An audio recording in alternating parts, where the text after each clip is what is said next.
Je vous salue encore, chers amis, en cette matinée de création. Nous croyons que Dieu a une parole d'excellence, une parole de choix, une parole dite à propos. Ce matin, le thème n'est rien d'autre qu'un alignement divin. Alignement divin. Pour ce, nous lisons 1 Samuel chapitre 16, à partir du premier verset. La Bible dit ceci. L'Éternel dit à Samuel, quand cesseras-tu de pleurer sur Saül? Je l'ai rejeté afin qu'il ne règne plus sur Israël. Remplis ta corde d'huile et va, je t'enverrai chez Isaïe, à Bethléemite, car j'ai vu parmi ses fils celui que je désire pour roi. Samuel dit, comment irai-je? Saül l'apprendra et il me tuera. Et l'Éternel dit, tu emmèneras avec toi une génisse et tu diras, je viens pour offrir un sacrifice à l'Éternel.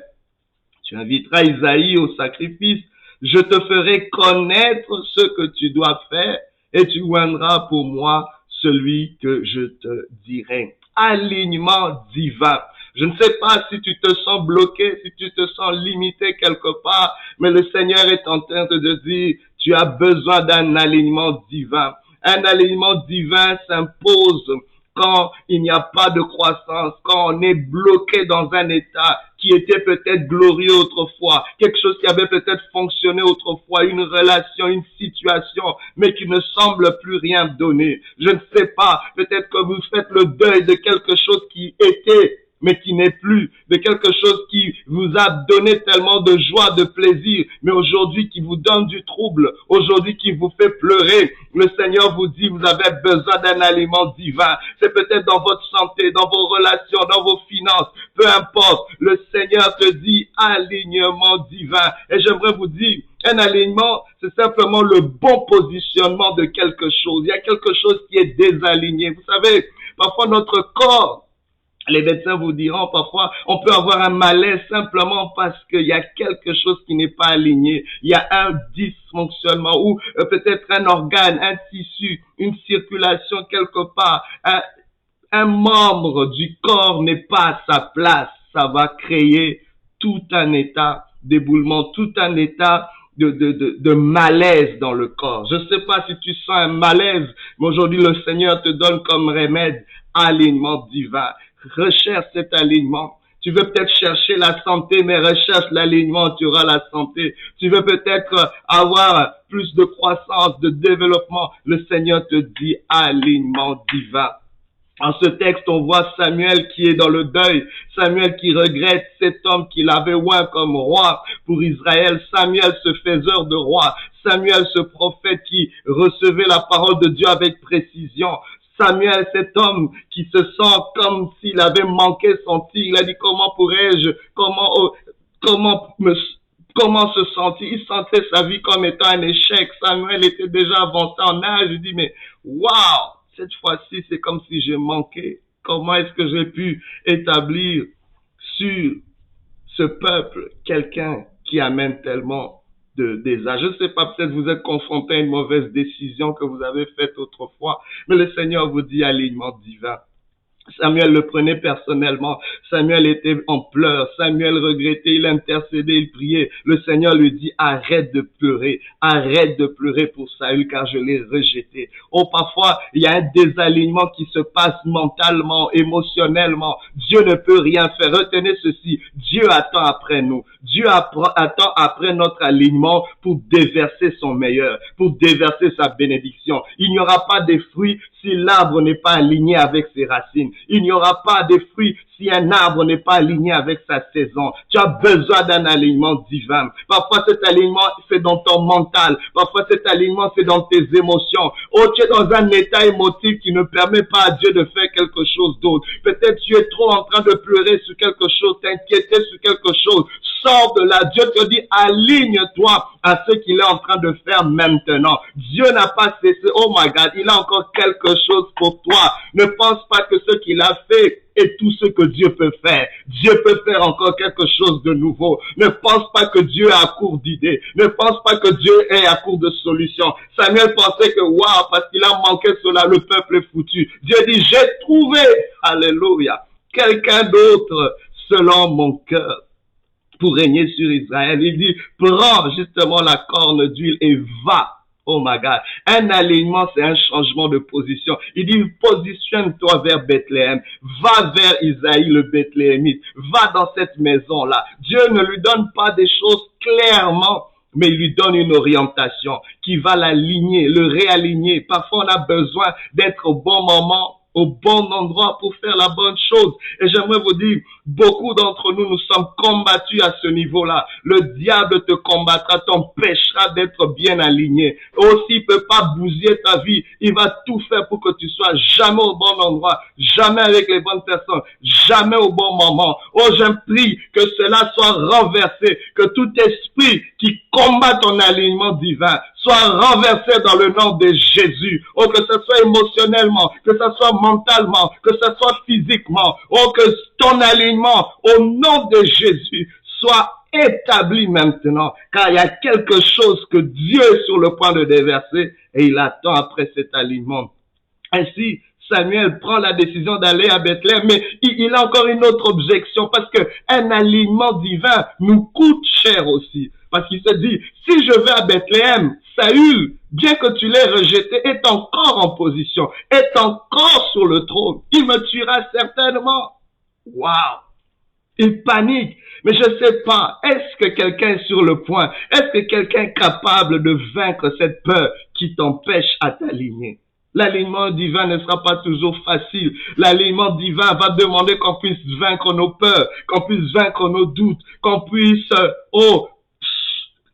se soumettre cette voix intérieure au-dedans de toi qui te dit que tu es pas capable, qui te dit que tu réussiras pas si tu essaies, qui te dit peut-être que cette fois-ci, qu'est-ce qui me dit que ça va être mieux cette fois-ci? Oh, j'aimerais que tu puisses écraser cette voix. Tu dis, je dois m'aligner, je dois me rendre à Bethléem, je dois me rendre à Bethléem. Oh, Bethléem, ce lieu où le Messie devait naître. Oh my God, il y a quelque chose à Bethléem. Bethléem, c'est la maison du pain. Bethléem, c'est peut-être une petite ville. C'est peut-être une ville insignifiante. C'est peut-être un positionnement qui n'est pas flamboyant.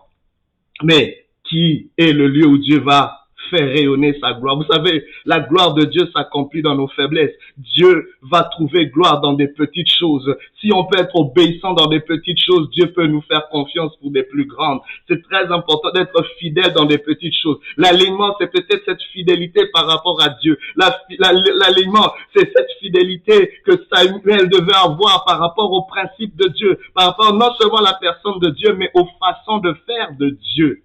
Tu peux pas faire les choses comme tu veux. J'aimerais vous dire une chose que j'ai compris avec le temps, c'est que Dieu ne bénit pas notre volonté. Dieu bénit sa volonté. Dieu ne bénit pas ta volonté, mais bénit sa volonté.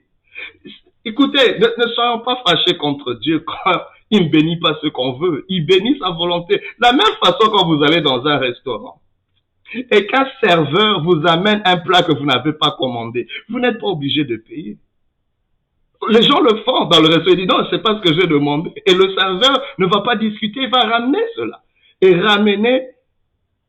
retourner avec le plat qui a été demandé pour qu'il soit béni, pour qu'il soit honoré. Par une récompense, par une rétribution. Et c'est très important. Alors, pourquoi est-ce que Dieu va aller bénir quelque chose qu'il n'a pas demandé? Quelque chose qu'il n'a pas ordonné? Alors, pensons-y. Laissez-moi vous dire que Dieu ne bénira pas non plus ceux qu'il n'a pas les moyens ou les stratégies, les façons de faire qui ne lui ressemblent pas.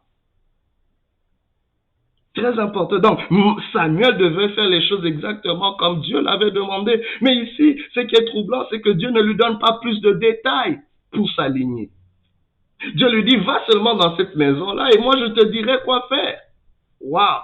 Combien sommes-nous prêts à obéir Dieu au milieu des ténèbres, à obéir à Dieu dans la confusion, à obéir à Dieu dans l'incertitude. Plusieurs d'entre nous, on veut tellement de détails.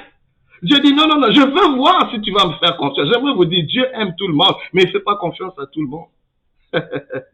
Avant de te faire confiance, Dieu doit t'éprouver, il te teste.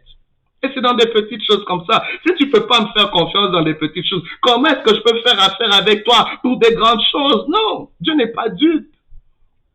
Il y a un alignement qui s'impose.